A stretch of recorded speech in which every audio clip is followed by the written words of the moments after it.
오늘 말씀은 지난주에 역대기 말씀을 봤는데 역대상 16장에 있는 말씀 보겠습니다. 지난주의 제목이 여호와를 칭송하고 감사하며 찬양하게 하였으니, 오늘 그래서 이 칭송, 감사, 찬양 이 세 가지 말씀을 좀 기억했으면 좋겠습니다. 원래 본문은 역대상 16장 1절부터 6절까지 있는 말씀을 읽었는데, 그 말씀 가운데 우리가 핵심 구절 한번 보겠습니다.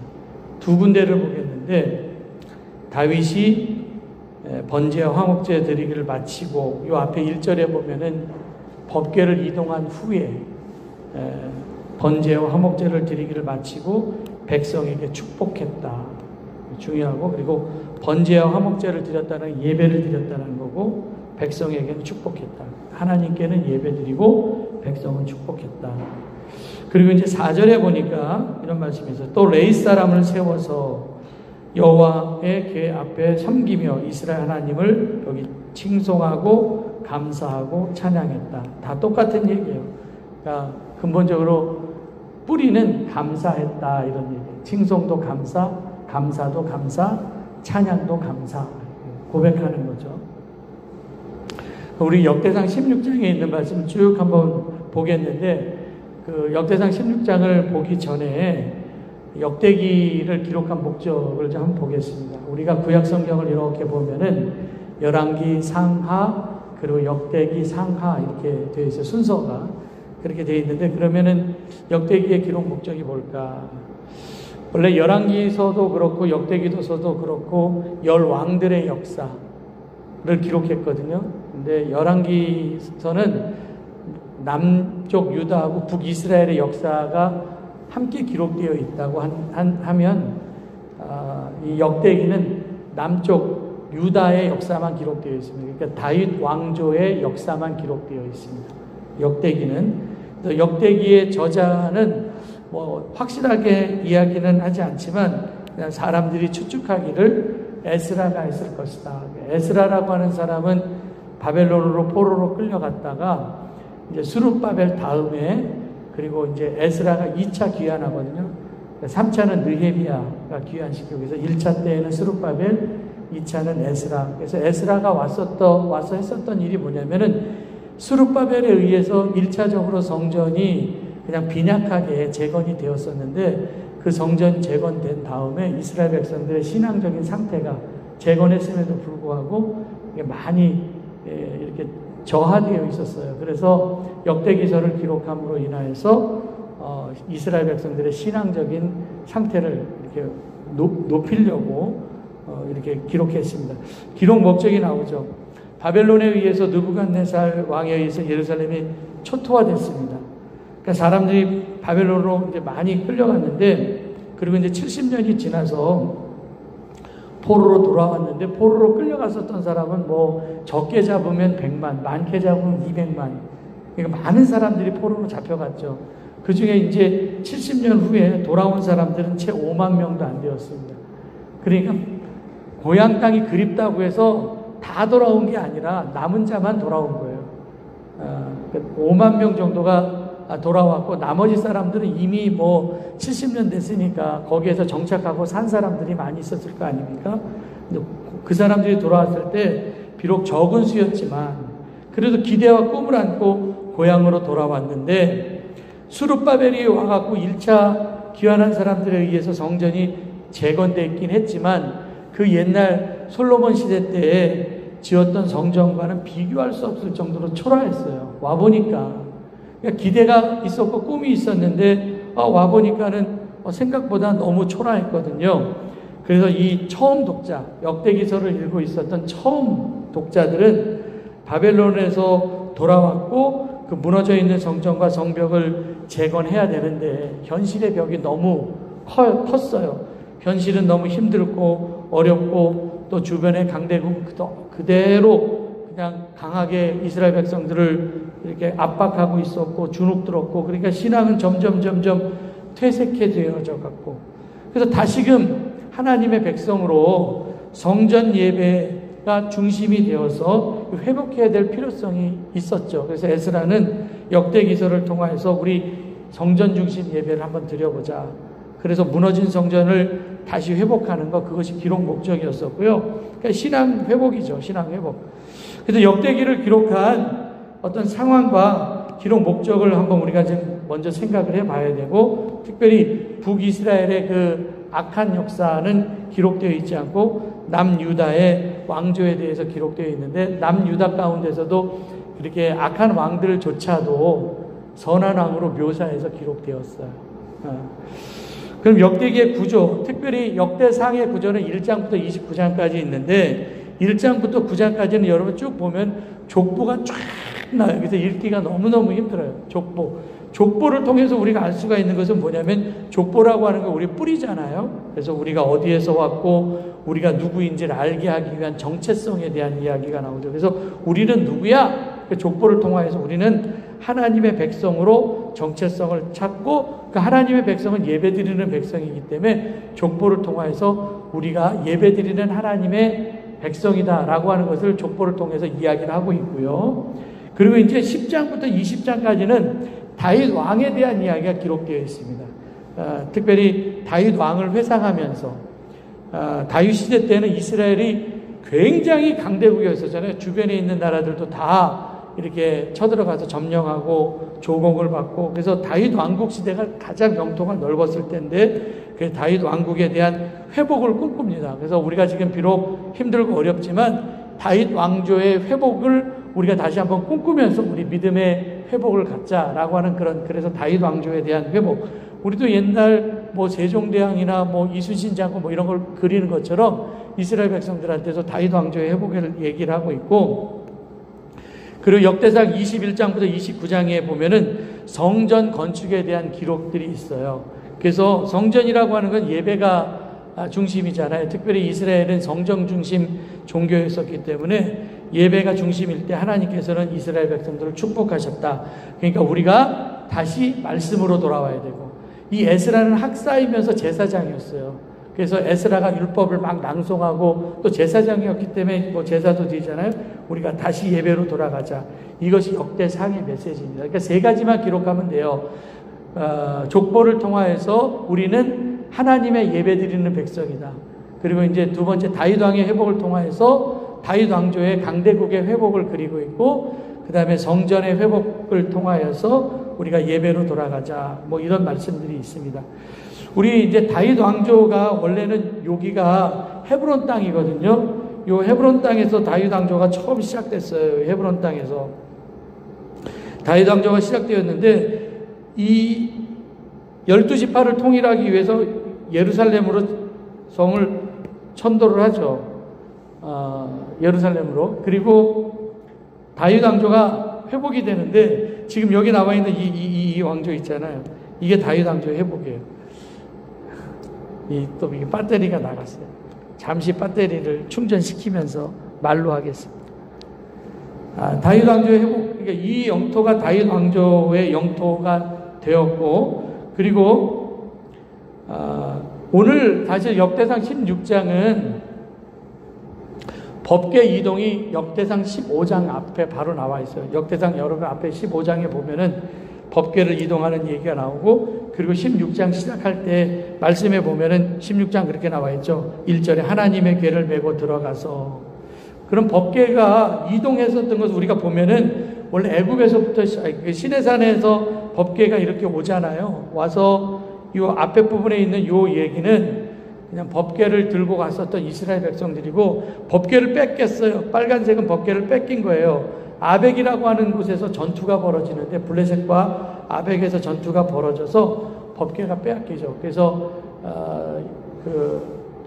엘리의 두 아들이었었던 흠리와 비나스가 아벡에 가고 전투를 빼앗겨갔고요. 거기서 빼앗긴 법궤가 전리품처럼 블레셋 사람들이 아스돗, 가드, 에글론, 뒤에 보니까 여기가 아스돗이고, 그리고 여기가 에글론이고, 여기가 가드인데, 가드에서 아스돗에서 에그론에서 이 법궤 때문에 막 독종이 생기고 백성들이 괴로움을 당하고, 아스돗에 있었던 때는 다곤이라고 하는 신상이 있었는데 그 다곤 신상이 무너지고 그 다음날 가보니까는 세워놔서 가보니까 다곤 신상의 머리도 잘리고 팔다리가 잘려서 몸통만 남고 뭐 그런 말씀들이 있잖아요. 그래서 야, 이 법궤 때문에 우리가 망하게 되었다. 그러니까 우리가 이것을 옮기자. 그래서 블레셋의 다른 도시였었던 에그론, 에그론에서 똑같은 일이 벌어져요. 그리고 블레셋의 다른 도시였었던 가드로 옮기게 됩니다. 그리고 나서 블레셋 사람들이 모여갖고 이 법궤를 여기다 놓으면 안 되겠구나. 우리 하나님의 손이 블레셋 사람들 친다. 그래서 술에 실어갖고 법궤를 벳세메스까지 이동을 시켜요. 근데 벳세메스에 아미나답의 집이 있어서 그 집에서 20년간 법궤가 거의 방치가 되어 있었는데 다윗이 헤브론에서 왕이 7년 된 다음에 예루살렘으로 수도를 천도하고 12지파를 연합하거든요. 12지파를 연합한 다음에 다윗 수도를 예루살렘에 천도했을 때 제일 먼저 했었던 일이 뭐냐면 법궤를 이동하는 거였었어요. 그래서 15장에 보면은 역대상 15장에 법궤에 대한 이동에 대한 이야기가 나와 있습니다. 20년간 이제 방치되었었던 법궤를 수레로 옮기는데 나곤의 타작마당에 이르렀을 때 수레가 뛰잖아요. 그래서 아미나답의 아들이었었던 우사가 궤를 붙드는데 그거 붙들자마자 즉사를 합니다. 그러니까 사람이 죽으니까 법궤를 이동하는데 잠시 중단이 되고 그 법궤를 오베데돔의 집에 옮겨놓았어요. 다시 한번 지도를 보면은 아벡 전투에서 아스돗, 에그론, 가드, 벳세메스까지 왔다가 이제 벳세메스에서 그 오베데돔의 집까지 옮기는 거예요. 기럇 여아림은 헤브론의 옛 지명이죠. 우리 길 따라 말씀 따라 거기에 보면 나와 있죠. 그래서 이제 수도를 옮긴 후에 법궤 이동을 하는데 이건 다윗 왕의 리더십에 문제가 생긴 겁니다. 그럼 뭐가 문제였을까? 법궤를 이동할 때 뭐 군사가 3만 명 막 따랐고 제사장들이 줄지어서 옮겼다고 하는데 그럼 무엇이 잘못됐기에 하나님께서 진노를 사서 우사를 그 자리에서 죽게 만들었을까? 원래 역대상 15장 2절에 보면은요, 레위 사람 외에는 하나님의 궤를 맬 수 없나니 이는 여호와께서 저희를 택하사 하나님의 궤를 메고 영원히 저를 섬기게 하셨다. 그래서 법궤를 이동할 때는 수레로 이렇게 옮기는 게 아니라 원래 이렇게 궤를 깨갖고 고핫 자손이 법궤를 옮기게 되어 있는데, 그러니까 법궤가 이동될 때 레위 사람들도 있었고 제사장들도 있었지만 그거 법궤 이거 잘못됐습니다. 이게 얘기해 주는 사람이 한 명도 없었다라는 거예요. 다윗에게 아무런 말도 하지 않았습니다. 그러니까 레위 사람들 간에도 제사장들 간에도 뭔가 이렇게 알력 관계가 있었었죠. 이건 뭐 여기선 더 자세하게 말씀드리지 못하지만 다윗 시대 때에는 이미 사울왕 시대 때 제사장이었었던 대제사장 계보로 내려오는 사독파의 제사장이 있었고, 그리고 다윗이 도망 다닐 때 다윗을 도와줬었던 사람이 있었잖아요. 높당에 갔을 때 떡 주고 막 이런 사람, 그 아비아달파 제사장이 있었습니다. 아마 이 두 제사장이 서로 주도권 싸움을 하고 있었기 때문에 다윗은 법궤를 이동할 때 이 제사장들이 아무런 얘기도 하지 않았고, 그래서 법궤가 이동할 때 어쨌든 사람이 죽었으니까 실패 후에 다윗이 오베데돔의 집에 있을 때 저걸 옮겨야 되겠다. 그래서 분열된 레위 사람들을 연합시킵니다. 원래 레위라고 하는 이름의 뜻은 연합이라고 하는 뜻이잖아요. 그래서 레위 사람들, 제사장 사람들을 연합시킨 후에 법궤를 이동하는데 우리가 이제 아무리 급하더라도 하나님의 방법이 뭔지 생각하고 움직이는 게 중요한데 다윗은 마음만 급했던 것 같아요. 빨리 법궤를 예루살렘으로 옮겨야지 마음만 급했던 것 같은데 신앙생활이 내 뜻이 아니라 먼저 천천히 가더라도 하나님의 뜻을 구하는 게 참 중요합니다. 그래서 하나님의 방법으로 다윗이 법궤를 장막으로 옮겼습니다. 그래서 사무엘하 6장에서도 보면은 법궤를 이동하는 그 장면이 나오는데 법궤를 역대상에는 이 말씀이 안 나와요. 근데 사무엘하 6장 13장에 보면은 법궤를 맨 사람들이 6걸음 이렇게 가고 소와 살찐 송아지 제사 드리고 또 6걸음 가고 소와 살찐 송아지를 제사 드리고, 그래서 벳세메스에서부터 시작해서 예루살렘까지 옮기잖아요. 아까 우리 벳세메스에서 예루살렘 봤잖아요. 옮기는데 기럇 여아림에서부터 옮기는데 거기서부터 옮길 때 그 거리가 한 16km 정도 되니까 16km를 6걸음 떼고 소 한 마리 잡고 또 6걸음 떼고 소 한 마리 잡고 그래서 16km를 옮겼으면 얼마나 많은 소가 제사로 드려졌겠을까. 우리가 솔로몬 하면 솔로몬 1000번째 제물을 드렸다고 하는데 사실 다윗은 1000번째가 아니라 3000, 4000마리의 소를 잡았어요. 6걸음 뛰면서. 그러면서 다윗이 하나님 앞에서 힘을 다하여서 춤을 추었고 다윗과 온 이스라엘 족속이 즐거이 환호하고 나팔 불고 법궤가 장막으로 들어올 때 다윗은 너무 기쁘니까 옷이 벗겨지는 줄도 몰랐잖아요. 그때 사울의 딸이 창에서 내려보다가 다윗 왕이 하나님 앞에서 막 뛰놀며 춤추는 것을 보고 그를 업신여겼습니다. 업신여겼어요. 그때 사무엘하 6장 22절에 미갈의 업신여김에 대한 다윗의 대답은 이거예요. 참 중요해요. 내가 이보다 더 낮아져서 스스로 천하게 보여질지라도. 이게 하나님 앞에서거든요. 사람이 아니라. 내가 하나님 앞에서 이보다 더 낮아져도 돼. 근데 사실 이게 예배 정신이에요. 예배 정신은 뭐냐면은 하나님 앞에서 내가 납작 엎드리는 게 예배죠. 겸손한 마음으로 낮아지고 천하게 보여질지라도 그 낮아지는 사람에게 하나님의 은혜가 임하는 거예요. 교만한 사람은 하나님의 은혜가 임하지 않습니다. 낮아지고 겸손해서 다윗과 같은 예배자의 복. 그러니까 우리가 낮아질 때 모든 복이 깔때기의 복이 온다고 그러잖아요. 낮아지는 곳으로 모든 것이 오니까. 물도 낮아지는 곳으로 오기 때문에 우리는 정말 겸손한 마음으로 낮아져야 된다. 하나님 앞에서 낮아지는 다윗의 모습입니다. 그러면 이제 법궤를 이동한 후에 다윗이 너무 기뻤잖아요. 그럼 다윗이 무엇을 했는가? 그랬더니 하나님의 궤를 메고 들어가서 다윗이 그 장막 가운데 두고 여기 번제와 화목제를 하나님께 드렸다. 제일 먼저 했었던 일은 뭐냐면 예배 드렸다. 우리의 신앙생활에 있어서 예배만큼 중요한 건 없습니다. 예배가 믿음 생활의 기준이에요. 그래서 예배를 보면 알아요. 그 사람의 믿음 생활. 그리고 그 사람이 부르는 찬양을 보면 또 알고 또 헌금도 마찬가지고 다 믿음의 기준이거든요. 다윗 법궤를 이동한 후에 다윗은 백성들에게 어떻게 했는가? 그랬더니 다윗이 번제와 화목제를 드리기를 마치고 여호와의 이름으로 백성에게 축복하고. 그러니까 제일 먼저 예배. 그러니까 어쨌든 나는 예배 잘 드리는 사람이 제일 좋아요. 그러니까 예배 그리고 백성들은 축복하고. 그러니까 첫 번째는 예배입니다. 그리고 수평적으로는 백성들을 축복하고 떡 한 덩이 주고 또 이거 모든 것들을 나누어 주었다. 그리고 다윗이 레위 사람들에게 이제 한 일이 뭘까 두어서 레위 사람들을 여호와 궤 앞에 두어서 여기 있죠. 하나님을 칭송하고 감사하고 찬양하게 했다. 이건 다 뭐라 그랬어요? 감사하는 거. 감사를 했다. 그리고 이제 사람들을 둡니다. 이게 사람들 쭉 이름 나오는데 오베데돔 이름 기억했으면 좋겠고 그리고 항상 하나님의 언약궤 앞에서 나팔을 불었다. 찬양했었던 사람들을 두었죠. 그리고 다윗의 찬양의 내용이 나오는데 되게 중요해요. 내용이 뭘까? 그랬더니 나는 여호와께 감사.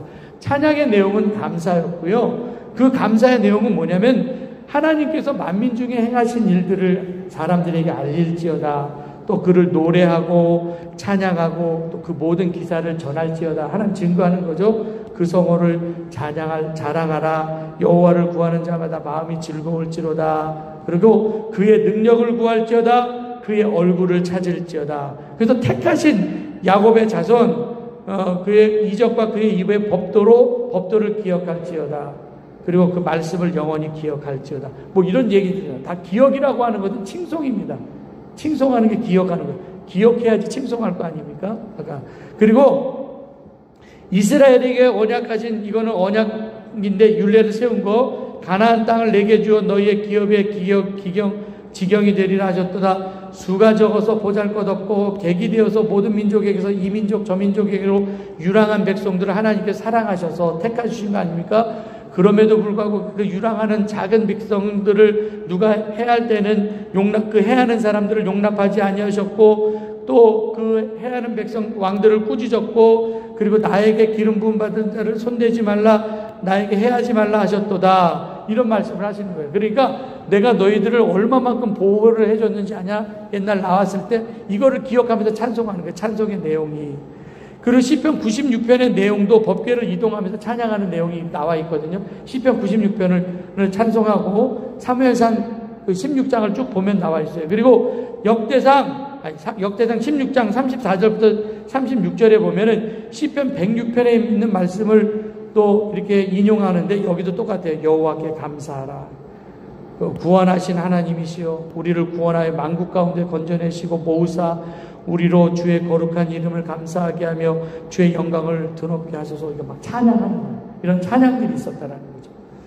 여호와 이스라엘 하나님 영원부터 영원까지 송축할지어다. 그러니까 모든 백성이 아멘 하고 여호와를 찬양하였다. 그래서 역대상 16장은 궤를 옮긴 다음에 다윗이 하나님께 번제와 화목제를 드리고 백성들은 축복하고 그리고 이제 시편에 있는 내용으로 막 찬양하는데 칭송하고 감사하고 찬양했는데 그 찬양에 대한 내용들이 다 감사에 대한 찬양이었었다라는 거죠. 그리고 백성들이 그 찬양을 다 부르고 아멘 했습니다. 그럼 어떤 사람들에게 언약궤를 섬기게 했는가 그랬더니 아삽과 다 레위 사람들입니다.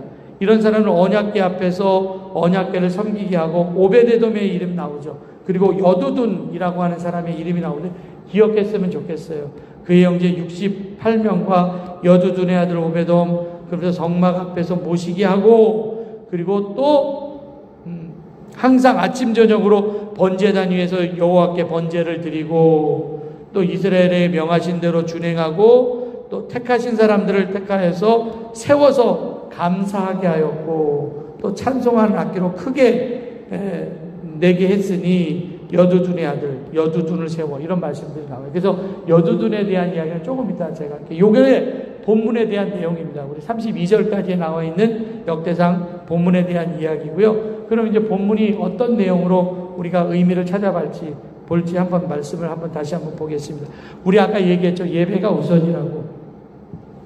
역대상 16장 1절에 법궤를 딱 준비한 자리에 두고 번제와 화목제를 하나님께 드렸습니다. 토저라고 하는 사람이 이런 얘기했어요. 모든 그리스도인의 실패는 예배의 실패로부터 온다. 예배 잘 드리잖아요. 예배 잘 드리자. 여러분 하나님께서 우리를 초청합니다. 큰 잔치 비유에 나와 있죠. 청함받은 사람은 많았는데 택함받은 사람은 적어요. 예배가 제일 중요한데 여러 가지 이유를 댑니다. 밭을 사서 소 5겨리를 사서 장가 들었기 때문에. 근데 밭 때문에 소 때문에 장가 때문에 예배가 우선순위 초청의 우선순위가 밀려버렸어요. 그래서 그들은 잔치자리의 기쁨을 누리지 못했습니다. 예배라고 하는 것은 내가 지금 하던 것들을 중단하고 그리고 오는 거예요. 중단하고 낮아지는 거예요. 내가 지금 이거 하는 거 있잖아요. 이거 소 5개 사고 장가 들고 밭 사는 거 이거 중단하고 하나님 앞에 나오는 게 예배이죠. 다 바쁘죠. 안 바쁜 사람이 어디 있습니까? 일 때문에 못 나오시는 분은 어쩔 수 없지만 그러면은 세상의 가능성이 아니라 하나님의 전능성이 열릴 줄 믿습니다. 하나님의 전능성. 그리고 두 번째는 축복하라. 먼저 하나님께 예배드리고 다윗이 백성에게 축복하고 이거는 수직적으로는 하나님께 예배 그리고 사람들은 수평적으로 사람들을 축복하는 거예요. 그래서 이스라엘 백성들은 다윗을 축복하는 자로 기억했습니다. 우리 만나면 어떤 사람 욕하는 사람들 있죠. 또 어떤 사람 만나면 불평하고 원망하는 사람 있으면 옆에 있으면 불안해요. 그런 사람 옆에 있으면은. 역대상 16장 43절 다 끝나고 역대상 16장이 다 끝나는 절에 모든 감사 찬송을 마친 다음에 이에 백성들이 다 집으로 돌아가고 다윗도 집으로 돌아갔는데 자기 집을 위하여 축복하려고 돌아갔다. 그러니까 이 사람은 축복하는 사람이었었다. 그러니까 우리도 만나면 사랑합니다, 축복합니다. 이게 굉장히 좋은 인사죠. 축복한다라고 하는 거 복을 비는 거 아닙니까? 다른 사람에게 복을 비는 거. 그리고 복을 빌면은 그 사람이 복 받을 만하면 그 사람도 복되고 나도 복되고 복 받을 짓을 그 사람 못하면 나한테 그 복이 돌아오니까 비판도 돌아오고 복도 다 돌아옵니다. 만나는 사람마다 우리는 축복하는 사람이 되어야 되는데 어떤 사람이 이렇게 만나면 불안한 사람이 있어요. 목회를 하다 보면 사람이 있으니까 조금 불편한 거 못 참는 사람이 있죠. 그런 사람이 있어요. 그래서 무슨 일 만나면은 큰일 생기면은 그 사람 딱 생기면 걱정부터 나오는 사람이 있어요. 불안케 하는 사람이 되면 안 된다라는 거예요. 축복케 하는 사람이 돼야죠. 그 사람은 축복하는 그 장로님은 정말 만나면 축복하고 그 권사님 만나면 반사하고 그분은 그냥 언제든지 예배의 자리에 항상 나와 있어. 목사가 얼마나 좋겠어요. 다른 사람보다 그냥 예배의 자리에 나와 앉아있는 사람이 제일 좋아. 하나님은 목사를 축복하는 자로 세웠습니다.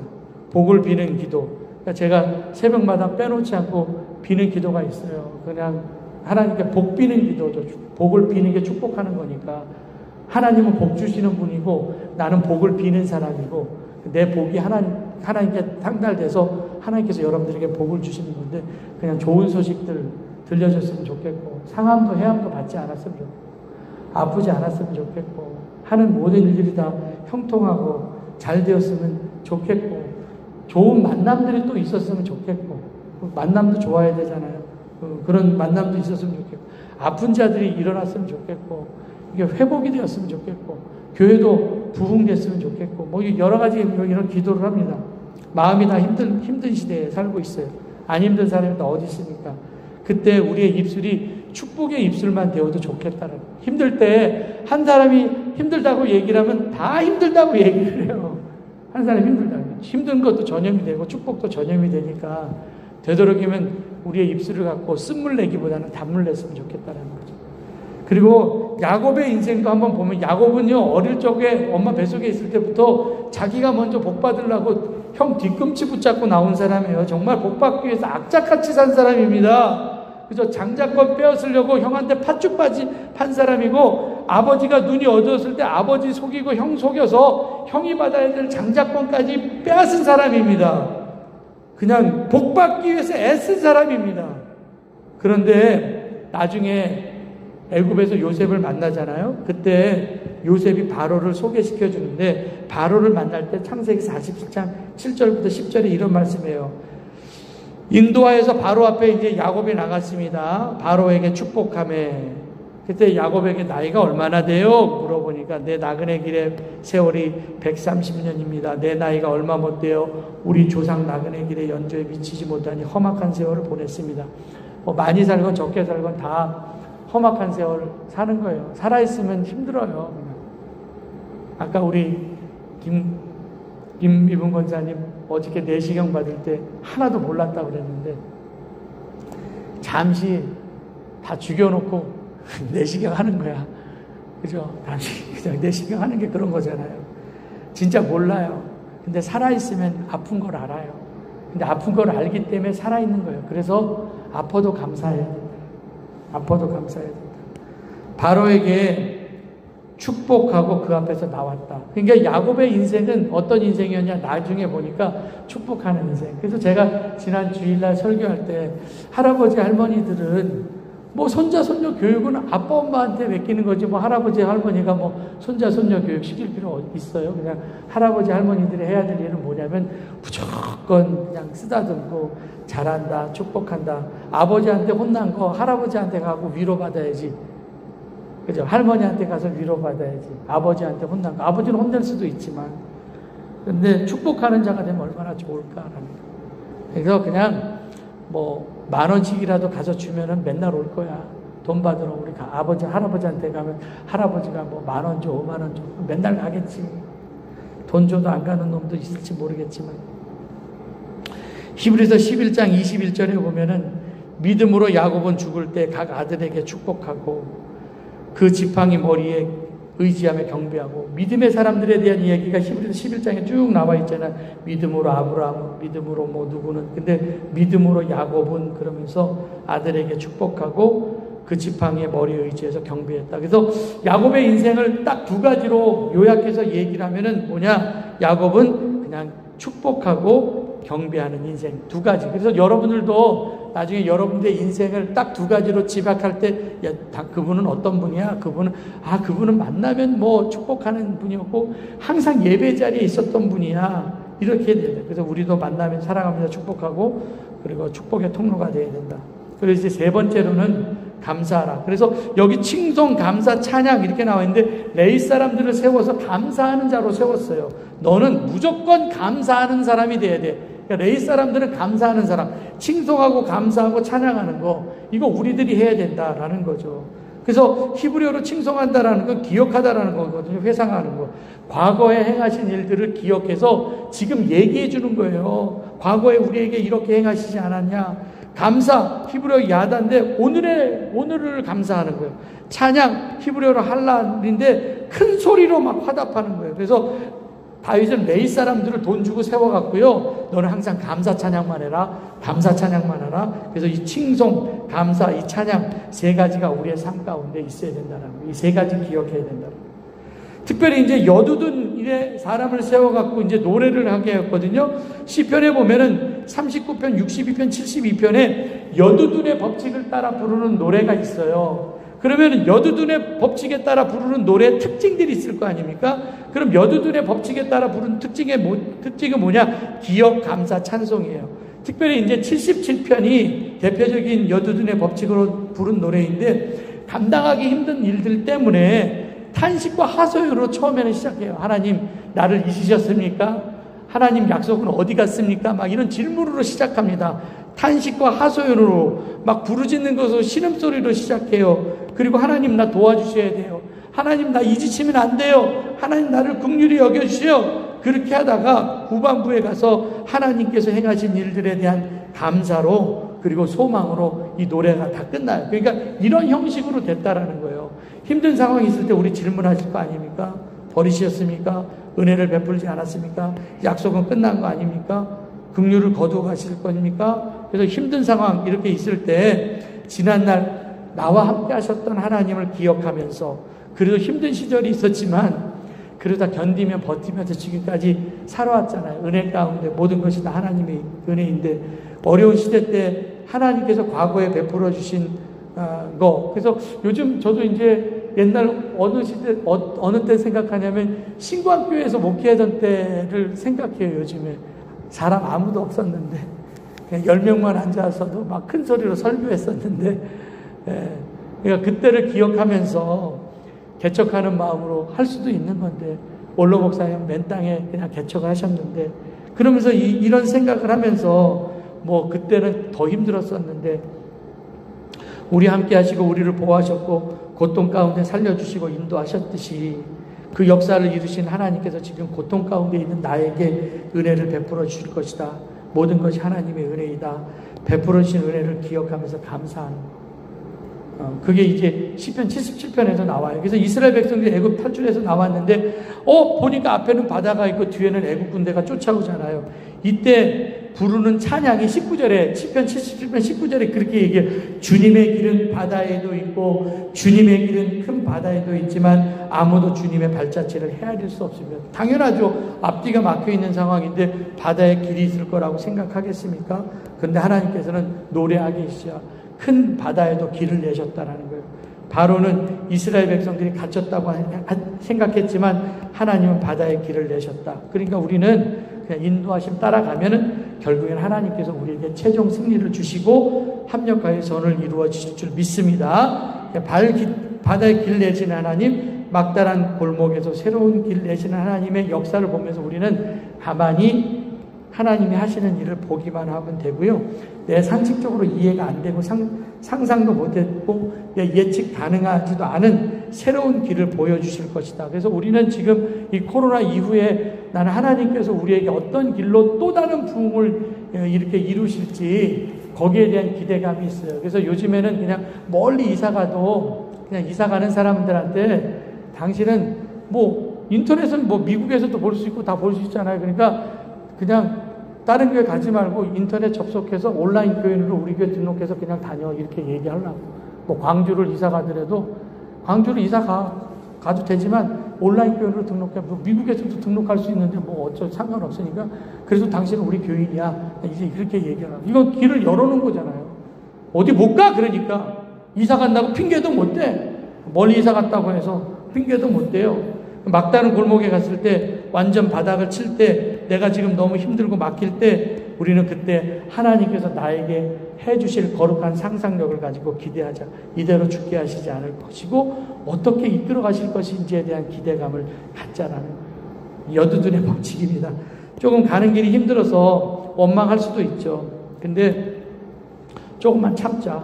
더 좋은 길로 인도하시고 반전의 하나님, 역전의 하나님이십니다. 그래서 출애굽의 스토리는요, 그 출애굽의 얘기는 스토리가 있어요. 이것이 간증이잖아요. 결국에는 나왔잖아요.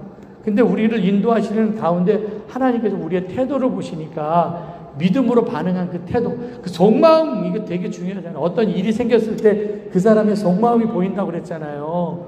그냥 평상시에는 안 보여요. 예전에 우리 원로 목사님 많이 그런 말씀하셨죠. 그냥 뭐 이런 시궁창이나 뭐 이런 데 막 흩어놓으면은 막 뭐 이렇게 올라온다는 거 있잖아요.